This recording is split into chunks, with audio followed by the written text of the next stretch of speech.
Welcome to Slopcast, where AI hype meets cost sheets, trust problems, and reality checks. A lot of this week's AI story is really one question. What happens when the chatbot stops being a tool and starts acting like a coworker? Because the moment that shift happens, the hard part isn't the demo. It's permissions, memory, supervision, cost, and whether anyone should trust it unsupervised. The biggest product shift is from private assistants to shared AI workers living inside Slack, Notion, Docs, calendars, and all the other messy places teams actually operate. That matters because chat was always a narrow interface. You ask, it answers, the session ends. An agent is different. It needs context across time, access to real tools, and enough autonomy to finish a workflow instead of handing the work back to you halfway through. That's why the low-friction platforms are getting attention. If a normal user can give an agent VM access, background execution, connectors, and even other agents to coordinate with, you're no longer selling smarter autocomplete, you're selling delegation. The adoption stories sound dramatic for a reason. People describe these systems as interns that turned into COOs, but the strongest argument for them isn't that the model is magically brilliant, it's that orchestration got better. And that's an important correction to the frontier model narrative. The market may care less about who has the absolute best model and more about who makes memory, tools, routing, and handoffs feel usable. Still, the trust barrier is very real. An agent that can actually help usually needs logged-in access, broad permissions, and room to act. That's also exactly how it can send the wrong email, delete the wrong thing, trip anti-bot defenses, or leak information you forgot even existed. Once agents become team-facing, memory stops being a nice feature and becomes the product's core infrastructure. The claim from builders is that company knowledge isn't sitting neatly in a wiki. It's scattered across Slack, calendars, meeting notes, docs, and especially meetings. One estimate says about 90% of current company information lives there. That sounds plausible in the sense that organizations do run on conversations, not pristine documentation. But it also exposes the contradiction. The more complete the memory, the more useful the agent. The more complete the memory, the creepier and riskier it gets. The engineering response is hierarchical context. Keep raw history, summarize it into nested packets, and retrieve only what the model needs. The architecture story here is less glamorous than model releases, but probably more economically important. A 20-person team's Slack history over years can reportedly cost billions of tokens to hydrate. If your cache hit rate falls from around 85% to 65%, costs can nearly double. So when companies talk about memory, they're also talking about a cost control strategy. Governance is the other half. Editable memory prompts, inspectable memory files, never remember controls, private versus public routing.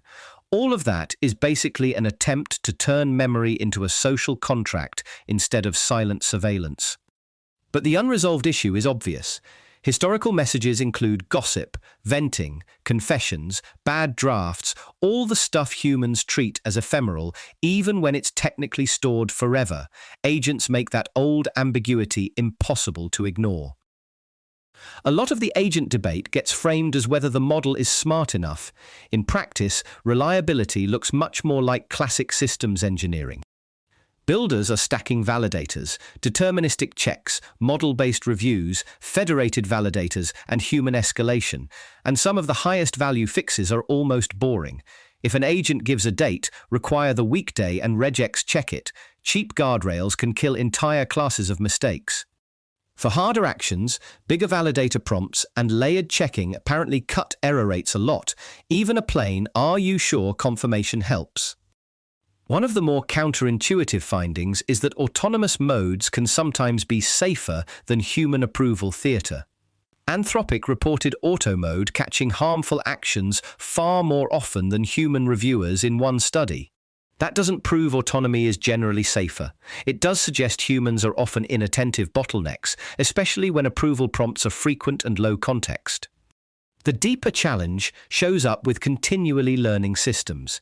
If the model keeps updating, monitoring outputs may not be enough because the system can adapt around the monitor.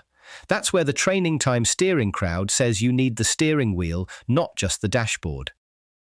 The old enterprise SaaS reflex is seat pricing. AI is dragging companies toward token accounting, whether they like it or not. That shift makes sense because agents don't consume inference in little bursts. They plan, check, supervise, retry, summarize, and keep running in the background. The workload is continuous. The result is a weird market.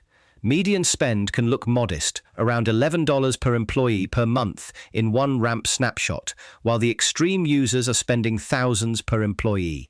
That's not normal software adoption. That's a sign of huge variance in how deeply firms are actually embedding these systems. And ROI is still muddy. Plenty of firms report improved production capability, but many still say returns haven't exceeded spend. That isn't evidence AI doesn't work. It is evidence that capability gains and financial gains are not the same thing. This also explains why benchmark winners don't automatically win commercially. If a slightly better model costs materially more, uses more tokens, and doesn't fit your routing stack, leadership on a leaderboard can become economically irrelevant. There's a parallel reset happening around frontier status itself. The conversation is no longer just a few Western labs trading the crown.